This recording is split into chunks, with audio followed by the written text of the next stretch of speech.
SIR শুনানিতে Nobel জয়ী অমর্ত্য সেনকেও তলব করা হয়েছে এবং এই প্রেক্ষিতেই অভিষেক বন্দ্যোপাধ্যায় আক্রমণ শানিয়েছেন নির্বাচন কমিশনকে তীব্র আক্রমণ শানিয়েছেন অভিষেক বন্দ্যোপাধ্যায়। এবং যেভাবে আমরা দেখেছি এসআইআর এর বিরোধিতায় বারবার সরব হয়েছেন মুখ্যমন্ত্রী মমতা বন্দ্যোপাধ্যায় এবং সেখানে তিনি বারবার অভিযোগ এনেছেন যে সেখানে বয়োজ্যেষ্ঠদের যেভাবে শুনানিতে যেতে হচ্ছে এবং সেই প্রেক্ষিতে আবারও অভিষেক বন্দ্যোপাধ্যায় তিনিও বলছেন শুনানিতে নোবেল জয়ীকে তলব করা হয়েছে। জয়ীকে সহযোগিতার আহ্বান, শুভেন্দুর বিজেপিকে নিশানা অভিষেক বন্দ্যোপাধ্যায়। কপ্টার বিতর্কের পর রামপুরহাটে গিয়ে অভিষেক বন্দ্যোপাধ্যায় বিজেপি এবং নির্বাচন কমিশনকেও কড়া আক্রমণ শানিয়েছেন। সেখানে তিনি বলেছেন যে এসআইআর এর শুনানিতে ডাকা হয়েছে নোবেল জয়ী অমর্ত্য সেনকেও। কি বলেছেন শোনাবো। হায় রে পোড়া কপাল, অমর্ত্য সেনকে হিয়ারিং এর নোটিশ পাঠিয়েছে। অমর্ত্য সেন ভারতবর্ষের জন্য নোবেল পুরস্কার জিতে এনেছে।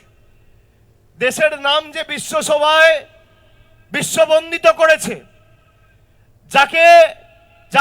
যাকে দেখে, যার মাধ্যমে দেশকে লোক চেনে জানে, যার হাত ধরে দেশ সমৃদ্ধ হয়েছে, সেই অমর্ত্য সেনকে এসআইআর এর নোটিশ পাঠিয়েছে। বাংলা সিনেমার উজ্জ্বলতম নক্ষত্র অভিনেতা দেব, তাকে হিয়ারিং নোটিশ পাঠিয়েছে। মোহাম্মদ শামি, যে ওয়ার্ল্ড কাপে খেলে দেশের জন্য বিশ্বকাপ জিতেছে, তাকে এসআইআর এর নোটিশ পাঠিয়েছে। নোটিশ পাঠিয়ে আনম্যাপ করে দেওয়ার চক্রান্ত। যারা বাংলার মানুষকে আনম্যাপ করতে চায়, আগামী দিন সেই বিজেপির ছাইপাসগুলোকে বাংলা থেকে আনম্যাপ করে চিরতরে ঝেঁটিয়ে বিদায় দিতে হবে। এই লড়াই সেই লড়াই।